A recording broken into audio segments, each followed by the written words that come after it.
And this was a very, very close race. This is, and it made me very concerned because they don't have to steal your vote. They just got to make it difficult to vote. They just have to make it difficult. And these fake bomb threats was enough. They're going to take them seriously because God forbid your polling place blows up and people are, not here anymore. So the police have to take it seriously. But how clever. And this is for all of the I'm not voting, my vote doesn't matter people, because you know who you are. And I do feel a certain sense of disgust with you right now. We're ready. We're prepared. Do not give in to fear. We are fearless. This is not the time to be afraid. This is a time to stand up and fight back and to resist any temptation for them to divide us. We're in this together. The rule of law is on our side. We will not give in, not give up. We will not capitulate. We will not bow. We will not bend.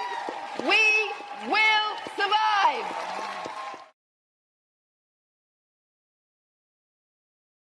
I got up very early this morning with the intention to leave my house in time to get to the polls when they were open. I wanted to stand in line. I wanted to hang out with my neighbors.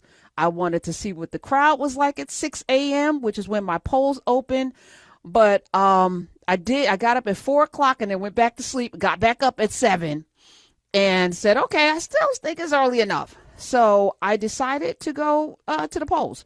So as I was pulling up to my polling station, I saw several police cars with the lights flashing. It's 4 or 5 police cars, police all around. I said, oh, this is nice. They're here to make sure that we're voting safely.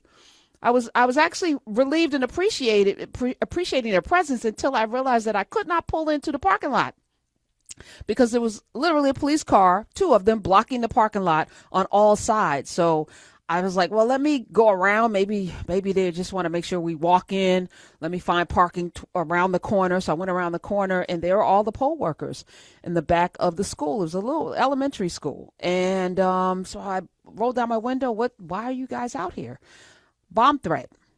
I said, excuse me? She said, yeah, there was a bomb threat, and we were evacuated about 20 minutes ago. And I said, so what's going to happen? They were like, we don't know. They're not telling us anything other than there was a bomb threat. And I was like, so where am I supposed to vote? So they gave me another location to go to. And I said, okay, let me go to this location. But it's all the way across town. Now, Jersey is small but vast at the same time. You could be in one county, as I'm from Essex County, and it can span, like Newark is the largest city in our state, and it's pretty big as well. So you can go from one end of a town to the other and feel like you're in another world, which I did today. And I started seeing the little American flags and little signs. I was like, I don't know if I want to vote over here.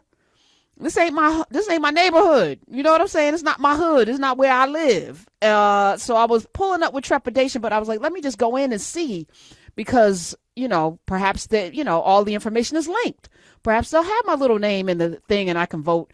So I go in and, the people who are voting aren't my folk, but the poll workers are, I see a lot of faces that were, looking friendly. And I walked up and I said, hey, what's going on? So listen, can I vote here? And they were like, where are you, trying to look for my name? I was like, no, where my voting place, they had a bomb scare. And they were like, what? And I thought everyone would know if they were poll working that this news would have traveled already. They were confused. They didn't know. And I said, yeah, there was a bomb threat. And then people started pulling it up. Oh, yeah, there were multiple bomb threats. I said multiple throughout. So it wasn't just my polling place. No. And finally, one of the ladies said, my husband's working at your polling place. And he just told me that they're back. They're back. Okay. So I was like, but while I was there, they were like, you have to fill out a provisional ballot. And I was like, no, I'm not a provisional voter. So I'm not filling out a provisional ballot. I will not be filling out provisional anything. I'm going to vote today, no matter how long it takes. If I have to take off I'm saying this to myself, if I have to not be here today, I'm going to be voting at the place that I decided. And I saw a lot of people like, why didn't you early vote? I've been early voting, but this was an election that strategically, I was in my mind thinking I need to show up on election day. And I'm actually glad that I did, because I would not have seen the shenanigans up close. I would not have experienced this up close. Had I gone at 6 o'clock in the morning, I wouldn't have experienced this. I was supposed to experience and bomb threats throughout New Jersey. And I'm also here in New York City. But Bergen County, which is the largest county in New Jersey, Essex, Mercer, Middlesex, Monmouth, Ocean, Passaic counties all had bomb threats. So it was coordinated, right? And most of these, except for one, heavily Democratic, meaning these people voted for Kamala Harris in the last election. So Bergen County, affluent suburb that is blue. Essex, urban core. Hey, shout out to the people in Essex County. Very, very blue. Mercer County, which is Trenton and Princeton, Democratic. Middlesex, diverse, blue. Passaic, urban center, dominatingly blue. Monmouth County, moderate Republican, not MAGA. And then there's Ocean County, which is probably MAGA. That's the Jersey Shore people. Shout out to y'all. Y'all know already that y'all ain't. Anyway, nice beaches. But I was thinking about this because if I had to work like a 9 to 5 and I had to be at my job, even though jobs are supposed to give you time off to vote, this could be cause to, do something to you in this current climate that we're in. If I had to go to work, because it's in the heart, 7 o'clock, you got to go home, get ready. You go vote right before work. They tell you can't vote. You got to go across town to provisionally vote. You don't know when this voting place is opening back up. You may say to yourself, I'll go after work. But what if you don't get off in time to come? Because especially if you work in New York and you live in Jersey, that's a crapshoot, whether you're going to get back in time before the polls close. Are they going to give you enough time? I was like, wow. You got to drop your kid off at school. You're not coming back. I said, this is how they do this. They make it difficult. And I guarantee you, maybe half the people, because I came back across town and voted, I was number 18 at like 8:30 in the morning. And this is unusual because I'm usually number like 100 and something, or it's 7 o'clock in the morning. You understand what I'm saying? Number 18? That means a whole lot of people left and didn't come back.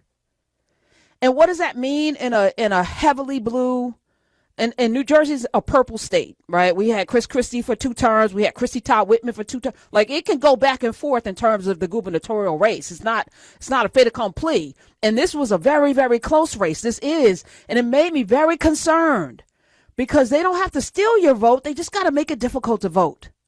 They just have to make it difficult. And these fake bomb threats was enough. They're going to take them seriously because, God forbid, your polling place blows up and people are, not here anymore. So the police have to take it seriously. But how clever? And this is for all of the I'm not voting, my vote doesn't matter people, because you know who you are. And I do feel a certain sense of like disgust with you right now. Because they really tried to make it hard for people to vote. I have the luxury that I can control my time. But most people cannot. And if you had a place to go at 8 o'clock this morning, this was a problem. And you probably were not coming back. And you probably can lean on, I live in a county where it's going to be okay, until it's not. And this is the thing, man. I was like, wow, they really are. So I want to play this Paul Weyrich clip from the Moral Majority, which was a made-up organization to get people outraged over dumb stuff. And I'm saying dumb stuff. I'm not saying abortion's dumb stuff, but they got you on these fake religious issues that have nothing to do with your rights or resources. Not really. They got you hemmed up on this morality thing when really politics is about power and money and the disbursement of that money. And I don't want my dollars going to it ain't going to trans people going to the bathroom. Dummy, wake the F up. They don't want you to vote. So they want you fighting over stuff that mean absolutely nothing to them. Will maybe get their people out to come vote because they're just equally as dumb as you are. And then here we are with another state falling under fascism. I was like, man, I thought for sure Mikey Sherrill was going to win. until this morning when I realized the counties, the largest county, Bergen County, how many people there decided not to come back to those places that had bomb threats. So Smith, play Paul Wayridge. I want to remind people. Play it. Now, many of our Christians have what I call the goo-goo syndrome. Good government. They want everybody to vote. I don't want everybody to vote. Elections are not won by a majority of people. They never have been from the beginning of our country, and they are not now. As a matter of fact, our leverage in the elections, quite candidly, goes up as the voting populace goes down. Our leverage goes up. Our leverage. What kind of leverage? What kind of leverage are we talking about? This clip is 45 years old. 45 years old. They've been strategizing for longer than that to determine. Yesterday we talked about the massacre at Ocoee because black people decided that they were going to register people to vote. They were going to pay your stupid ass poll tax. They were going to show up and be represented. And a massacre ensued. Okay, we can't just be hanging and killing people now. Well, what do? Yeah, we make sure that they don't vote. So in Georgia, we're going to challenge every vote and throw millions of people off the voter rolls because there's a whole lot of people that moved into Georgia, and that makes it real difficult for us. They now have 2 senators that are not MAGA. We got to stop that from happening. So let's make it difficult. And this also helps us with the general election, okay? And now we can gerrymander because they got the state legislature. Texas, same thing. Texas is not a red state. Texas is purple as the day is long, but you know what they are? An apartheid state. And if you could suppress the vote and you could gerrymander people away from being able to be represented, oh my goodness, you could run a Boston, and they are doing just that. Same with Florida. I don't think y'all remember how close it was with Andrew Gillum and that white pleather boot wearing guy that has lifts in his shoes because he's short of stature and character. DeSantis, very close. So close that those people that year voted to restore voting rights to the formerly incarcerated. 2 million people would have had the right to vote, and then DeSantis came in and reinstituted basically a poll tax. Yep. Why? And you would think in this country you want more people voting, right? Because that's the most American thing you could do is cast a vote. No, they do not want you voting, and you're helping those of you. I don't vote two wings of the same bird, blah, blah, blah. Not doing a damn thing for a third party, any kind of third party movement. You're not doing anything but flapping your gums while you sit on your ass and let other people make decisions for me and you. I'm like, today I said I got to see it. And I don't like it. And neither should you. And if you live somewhere where this morning it was difficult to vote, yes, I could have early voted. I made a conscious decision to vote today because I wanted to experience something in real time. I wanted to be in line with my neighbors, people that I actually live around, and chat and talk about things and vote and get my little button, my little sticker that said I voted. And I was met with this, and it's very daunting because this is a state where you can't necessarily mess with the machines the same way that some other states. Some of y'all voted in November and your vote was switched over and you were like, what happened? I said, Starlink. I'm not going to talk a lot about it because nobody did anything about it. There's nothing we can do now. We're in this situation. And that's why we have to show up in numbers that they can't deny. That's why we have to vote. All of us have to vote. Nobody can sit out. And if you got somebody in your house that is just so, arms folded and just so resistant to any kind of maturity, I'm not going to tell you what to do in your household, but damn, they're the problem. They're part of the problem. Yes, also tyranny, also fascism, also racism, we have a lot of problems here. But this is something you could do that costs you nothing, is to show up for yourself and others. Show up mostly for the people in your community. Show up. So I showed up. I voted. I got that out the way, and I'm happy that I did, but this is not the end. This is just the beginning, and I'm going to be holding my breath. New York City also had bomb threats. I wonder why. NYPD is investigating bomb threats made in multiple polling locations throughout New York City on Election Day.